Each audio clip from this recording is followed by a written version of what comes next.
కనిపిస్తోంది.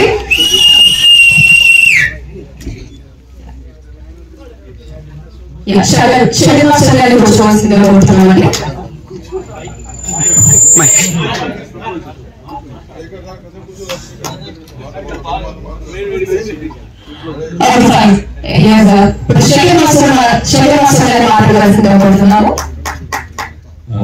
చాలా హ్యాపీగా ఉందండి మాకు. మా జర్నీ అంతా ఒకేసారి స్టార్ట్ అయింది. జానీది, నాది, గణేష్ అందరిది. జానీకి నేషనల్ అవార్డు రావడం చాలా చాలా చాలా హ్యాపీగా ఉంది. మాకు ఎక్స్పీరియన్స్ ఉంది. ఎందుకంటే ఇప్పుడు చూసినా అలా చూడలేదు. ఎక్కువ నార్త్ సైడ్ మన చెన్నై సైడ్ ఎక్కువ వచ్చేది. ఇప్పుడు మా తెలుగు సైడ్ మా జానీకి వచ్చింది. చాలా హ్యాపీగా ఉంది. అలాగే మన తెలుగు చాలా పెద్దదైంది. ఇంకా ఇంకా పెద్దది, మనకి ఇంకా మంచి పేరు మనస్ఫూర్తి కోరుకున్నా. Thank you very much. Thank you very much. Union కి డాన్సర్స్ యూనియన్స్ కి చాలా దగ్గర సంబంధం ఉంది. ఎందుకంటే మేము ఫస్ట్ ఫ్లోర్ లో ఉంటే సెకండ్ ఫ్లోర్ లో ఉంటుండే. ఒకటే బిల్డింగ్ నా రెంట్కి. ఏమన్నా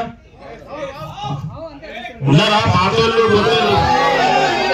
అదే లేదు, చల్ల అయిపోతుంది. ఇంత గొప్ప పని చేసుకొచ్చి నాన్న ఇంత అవాజ్ లేకుండా నేను వచ్చినప్పుడు ఏమనుకున్నా అంటే ఫుల్ అయిపోయి ఉన్నారు పబ్లిక్ అనుకున్నా. ఏం లేదు, గలతిది 100% గలతిది. ఒక్కసారి మనకి జాతీయ అవార్డు జానీ మాస్టర్ తీసుకొచ్చిందంటే మొత్తం ప్రసాద్ నిండిపోయింది అనుకున్నా నేను. షూటింగ్ లీటింగ్ ఎంత కళ ఉంటే కొట్టు రావాలి, షూటింగ్లు బంద్ పెట్టుకొని రావాలి. పాయింట్ వద్దాం ఇక, ఓకేనా? ఫస్ట్ ఫ్లోర్ లో మేము, సెకండ్ ఫ్లోర్ లో వాళ్ళు. అనొద్దు కానీ పాపం వాళ్ళు డాన్స్ చేస్తుండే ఆడ మీద ఫ్లోర్ లా. దన్ దన్ దన్ కింద ఫ్లోర్ ఉండే దన్ దన్ దన్ దన్ దన్ శబ్దమే వస్తుండే.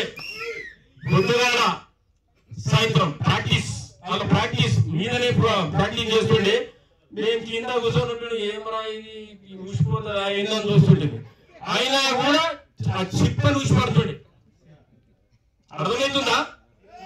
ఆ డాన్స్ ప్రాక్టీస్ చేస్తుంటే ఆ చిప్పలు ఊసిపడుతుండే. గవర్నమెంట్ ఆఫీసులలో పడలేదు చిప్పలు, తప్పని సరిగ్గా పని లేక అట్లా చిప్పలు ఊసిపడుతుంది మా బిల్డింగ్ లా. గుళ్ళకుల్లా మాట్లాడతాను, వాస్తవంగా మాట్లాడతా. అయితే అట్లా డాన్స్ చేస్తుండే వాళ్ళు. మేము అంటుండే ఏం రా వీళ్ళు ఇంత పొద్దుగాల ప్రాక్టీస్ చేస్తారు, రాత్రి ప్రాక్టీస్ చేస్తారు, వీళ్ళకి ఎక్సర్సైజ్ అవసరమే లేదని. అమ్మ ఎప్పుడో అప్పుడు వీళ్ళు టాప్ రేంజ్ లో ఇద్దరు రావాలనుకుంటుండే, టాప్ రేంజ్ లో వస్తారు రాయాలి అనుకుంటుండే. మేమే అనుకుంటుండే, ఎందుకంటే వాళ్ళు అట్లా ప్రాక్టీస్ చేస్తుండే. మేము కూడా ఫైటర్స్ ఏంటంటే మేము కూడా 7 ఎకర్స్ ఏం ఉండకపోతుండే, అలానే ప్రాక్టీస్ చేస్తుండే. వాళ్ళు ప్రాక్టీస్ చేస్తుండే, మేము ప్రాక్టీస్ చేస్తుండే. మేము జాతీయ అవార్డు తీసుకొచ్చినాము తిరుగులారికి, బాహుబలికి. వాళ్ళు జాతీయ అవార్డు తీసుకొచ్చారు ఈ రోజు. దీని వెనుక కష్టం ఎవరిదంటూ? మనది కాదు. మనకి ప్రోత్సహించింది ఎవరు? వాళ్ళు వెనుక ఉన్నారు కాబట్టి మనం ముందడికి పోయినాం. వాళ్ళే ఎవరు? అదో చెప్పేదాక ముక్కోటి దేవతలు అని అంటారు. చూసారు ఎవరైనా? చూడలేదు కాదు, చూసినా ఉన్నారు కిందనే, కానీ గుర్తుపడతలేము మనం. వాళ్ళే ప్రొడ్యూసర్స్.